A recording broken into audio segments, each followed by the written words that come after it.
Hey guys, Sublord here, back again with another edition of I Can't Believe It's Not Man-Spider Again, because today we're going to be taking a look at the Marvel Legends Executioner Wave Dark Avengers Spider-Man, aka not Mac Gargan. It's some crazy Aztecian spider god dude. Do we have a head that looks like said Aztecian spider god dude? Nope. So I don't know much about this guy other than Aztecian Spider God Dude on the Dark Avengers. Version 2, actually. That said, this, of course, is brought to us by the fine folks over at Hasbro, because despite the fact that this is not the superior six-armed Spider-Man Man-Spider, it sure as heck ain't that disappointing AF Werewolf by Night we looked at yesterday. So, with that being said, why don't we cut right to the chase and get into the meat and taters of this review and take a look-see at all this Spider-Man has to offer in terms of accessories, starting off with a pair of open hands. And if you think you get another set of these and another set of fists, you tripping. You only get these.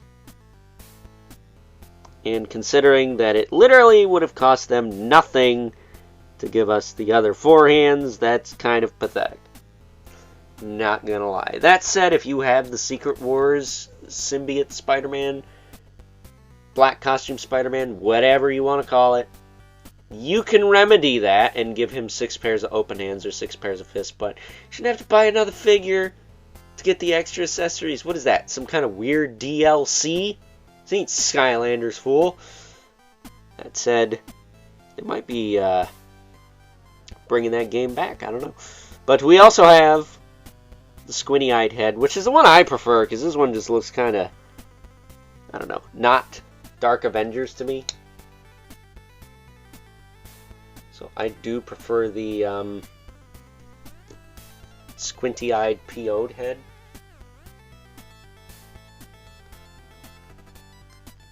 Which is kind of tough to get on. There we go. I mean, he looks a little bit scarier like that.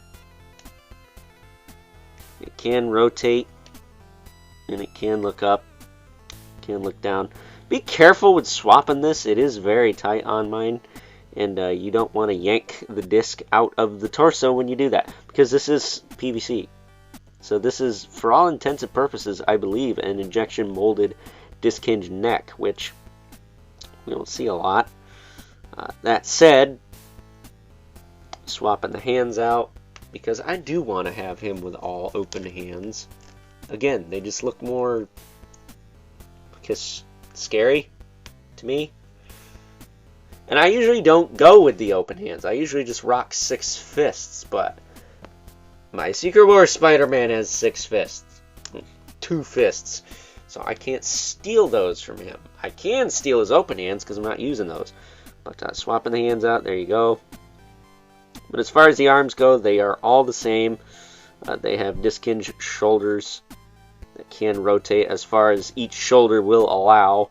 They do have bicep swivel, which I did loosen up on every single one of these. I used lubricant. So yes, I sat here with a hairdryer, heated up all these arms, popped all these arms apart, and put soap in them. I may be insane, but at any rate, they're all butter smooth now, so we do have a double jointed elbow. I have a double jointed elbow too, but nobody cares. We also have a swivel hinge wrist. That's fine. As far as this diaphragm joint is concerned,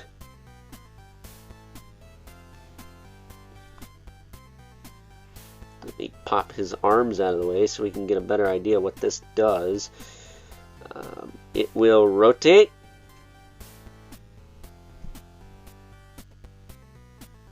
It will lean forward this far, back hardly at all, and tilt hardly at all because of the added shoulders there.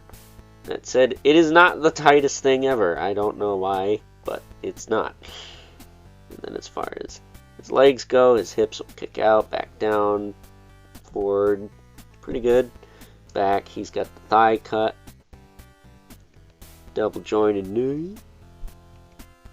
And a boot swivel with a hinge in the foot. and a rocker joint. And peg holes at the bottom of the feet. So, a decent figure. Just a little cumbersome to deal with. And he should have had those extra hands. But I can remedy that. I shouldn't have to, but I can remedy that. I will have 6 matching hands on my figure. Don't you worry. As if you care. I mean, I do. It's my figure. I do what I want. But there you go. 6-armed Aztecian Spider God Spider-Man. Definitely not Matt Gargan. No scorpion tails here. So, with that being said, it's time now that we move right along and take a look at some size comparisons. First up, here is good old Dark Avengers Spider-Man, aka not Matt Gargan, alongside a couple other figures from this Executioner Build-A-Figure wave. We have good old Warbow from Crystar, and Iron Man Mark is at 72. I'll have it right when we get to his review, but I like to call it Mystic Armor Iron Man because it's mystically powered Iron Man armor. And I can't help but feel that they should have maybe waited until this figure existed before they went and did the Midnight Suns armor Iron Man, because, well, since this is mystic powered armor after all, it probably would have been a better base body to use instead of whatever MCU BS they threw in the box for almost $30. That said, we're not talking about him. We'll talk about him when we get to his review in the next couple of days here, so getting these two out of the way. Surprisingly, those two figures I didn't have to lube up with soap or anything. They were just ready to rock out of the box.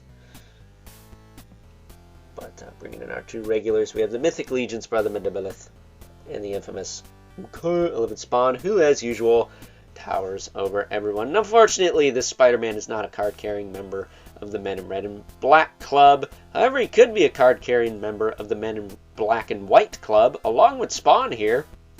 Bro, man, I'm afraid you're out of that club, if it ever starts. So with that being said, it's time now that we wrap things up with some final thoughts. Overall, and compared to the previous 6-armed Spider-Man figures we've received in the Life of the Marvel Legends line, well, I'm not 100% sure who this character is, other than, you know, the whole Aztecian Spider God thing, and the fact that he's on Dark Avengers. This is probably the best base body we have, but still far from perfect. You can't put all 6 arms down, and to me, that's just kind of a pain in the butt as far as finding a place for him on the shelf. But I will say, you get him posed up, he looks pretty cool. He's probably my second favorite figure in the wave. He's at least, next to the Phantom Rider, one of my favorites to mess around with, despite his cumbersome nature. That, and we don't get a lot of 6-armed characters from any toy company, so it's nice to see something a little bit different, even if it is, you know, a bunch of blank body parts slapped together for a little better or for worse. So, with that being said, hope you guys enjoyed this review. Until next time, catch you guys later.